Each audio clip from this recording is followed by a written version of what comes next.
If you commute on Metro North, you're probably paying more this week than last week. And not just because fares went up. A tax credit many people use actually went down on New Year's Day. The rail commuter tax benefit dropped from $245 a month to $130. People who commute to work on trains and buses can get that money essentially set aside from federal income tax. It has now almost dropped in half because Congress failed to pass an extension. It's money many need around here because just the monthly train fare from New Haven to Grand Central now runs $458. I fear that with the recent fare increase, the potential loss of this commuter benefit, that we are pricing ourselves out of existence as a place to live.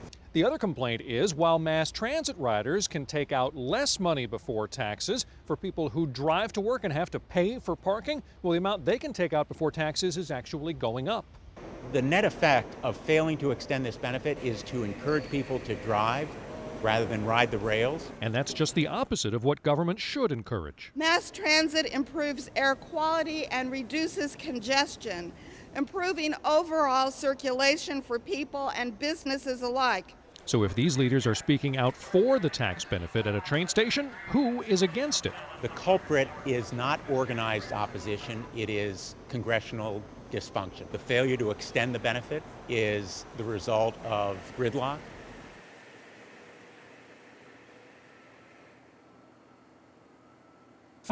Math class gets a little more interesting when you take it to the gym, like figuring out free throw percentages. I'm learning how to do fractions and dividing to make it into fractions. When they take a foul shot, you have to keep a record of it. So like you have to take a big number and a small number and how much it is, and then you put the small number on top and then the bigger number on the bottom. And helping out these West Haven fourth graders are members of the University of New Haven basketball team, intentionally missing a couple of shots to make the percentages harder. This program is called Class at the Court, with players giving young kids a new way to look at school.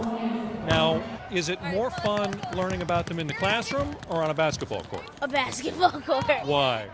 Because it's more fun when you put it to basketball. The kids are going to be here on campus all day, and what they're doing here on the basketball court is just a fraction of what's going to go on today. After this, they're going to go learn some science, they're going to watch a basketball game, and they're going to learn how to do my job. So they're going to write a news article when they return back to school. They're going to do some fractions and decimals, and then they're going to get tours of our TV studios and our Henry Lee Institute. What do you want to be when you grow up? A fashion designer. Do you have to go to college for that? Yes. Are you going to go to college? Yes. And that's why the basketball team is doing this, get them thinking about college, even when it's many years away. It's an opportunity for kids to start just thinking about their education further along past elementary school and high school. You know, just start talking about college and learning how important education is. You expect some noise in a puppy store, but in the middle of the night, no one expected the sound of glass breaking. We got a call at 2 a.m. from the police saying that someone had broken into our store. Security cameras in the laundromat next door caught a woman grabbing the big outdoor ashtray and bringing that to the front of Puppies of Westport, which is actually in Norwalk. A Norwalk police officer was right across the street and heard the smashing sound. When the officer drove across the street, he found the woman hiding behind a little sign in front of the laundromat. Upon arresting her, she kept repeating over and over again that she was planning to just set the dogs free. Police identified the woman as Anouk Goville, an unusual name that shows up on a lot of animal rights websites. Right now, activists and a state task force are trying to shut down Connecticut's puppy stores. The concern is that the puppies come from inhumane puppy mills. All of our animals come from USDA licensed facilities. Pet stores in the state are fairly heavily regulated. They only can come from USDA licensed facilities. Whatever the motivation, it's hard for anyone to understand what would have happened next if that door had given way and, in the words of the police report, Ms. Goville had, quote, set the puppies free.